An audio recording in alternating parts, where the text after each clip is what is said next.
नमस्कार दोस्तों, राधे राधे, जय श्री कृष्णा। ओम गण गणपतये नमः।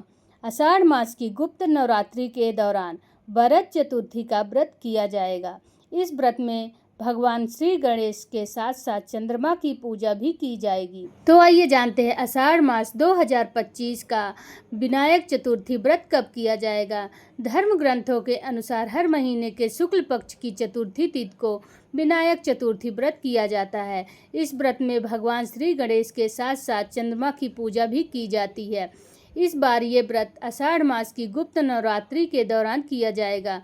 गुप्त नवरात्रि के दौरान ही किया जाएगा। तो आइए जानते हैं सही दिन, तारीख, मुहूर्त और महत्व। पंचांग के अनुसार आषाढ़ मास के शुक्ल पक्ष की चतुर्थी तिथि 28 जून दिन शनिवार की सुबह 9:54 से शुरू होगी, जो अगले दिन यानी 29 जून रविवार की सुबह 9:54 तक रहेगी। क्योंकि चतुर्थी तिथि का व्रत चंद्रोदय को ध्यान में रख कर किया जाता है और चतुर्थी तिथि का चंद्रमा 28 जून को उदय होगा, इसलिए इसी दिन विनायक चतुर्थी का व्रत किया जाएगा। विनायक चतुर्थी शुभ मुहूर्त 28 जून दिन शनिवार को शाम 8:26 पर होगा। इसके पहले भगवान श्री गणेश की पूजा कर लें और चंद्रोदय पर चंद्रमा की पूजा करें। चंद्रोदय होने का समय स्थान के अनुसार अलग अलग हो सकता है। विनायक चतुर्थी व्रत पूजा विधि 28 जून शनिवार को सुबह जल्दी उठकर स्नान आदि से निवृत्त होकर व्रत पूजा का संकल्प लें। दिन भर व्रत के नियमों का पालन करें, यानी किसी पर क्रोध न करें, झूठ न बोलें, मन ही मन में श्री गणेशाय नमः मंत्र का जाप करते रहें। शाम को चंद्रोदय से पहले विधि विधान से भगवान की पूजा करें। श्री गणेश की प्रतिमा को एक साथ स्थान पर स्थापित करें, कुमकुम तिलक लगाएं और फूलों की माला पहनाएं। साथ ही गाय के शुद्ध घी का दीपक जलाएं। इसके बाद दूर्बा अर्पित करें। दूर्बा अर्पित करने के बाद अबीर, गुलाल, रोली, जनेऊ, पूजा की सुपारी आदि चीज़ें भी एक एक करके चढ़ाएं।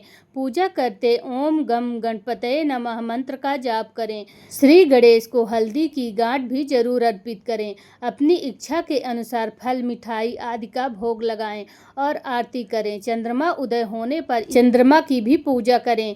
जल में फूल डालकर अर्घ्य दें और सुख समृद्धि के लिए भगवान से प्रार्थना करें। इस तरह अपना व्रत पूर्ण करने के बाद पहले प्रसाद खाएं और फिर स्वयं भोजन करें। इच्छा अनुसार जरूरतमंदों को दान भी करें। धर्म ग्रंथों के अनुसार इस व्रत को करने से हर मनोकामना पूरी हो जाती है। आषाढ़ मास की गणेश चतुर्थी का बहुत अधिक महत्व होता है। यह व्रत भगवान गणेश को समर्पित होता है। माना जाता है कि इस दिन गणेश जी की पूजा करने से सभी मनोकामनाएं पूरी होती हैं। विशेष रूप से यह व्रत छात्रों और विद्या प्राप्त की कामना करने वालों के लिए बहुत शुभ माना जाता है। इस दिन गणेश जी की पूजा, 12 नामों का जाप, गणेश स्तोत्र का पाठ और व्रत करने से विशेष फल प्राप्त होता है। आषाढ़ मास की गणेश चतुर्थी, जिसे संकष्टी चतुर्थी भी कहा जाता है, भगवान श्री गणेश जी को समर्पित होता है। इस दिन गणेश जी की पूजा करने से सभी विघ्न बाधाएं दूर होती हैं। विशेष रूप से यह व्रत संतान प्राप्ति और धन धान्य की इच्छा करने वालों के लिए भी शुभ माना जाता है।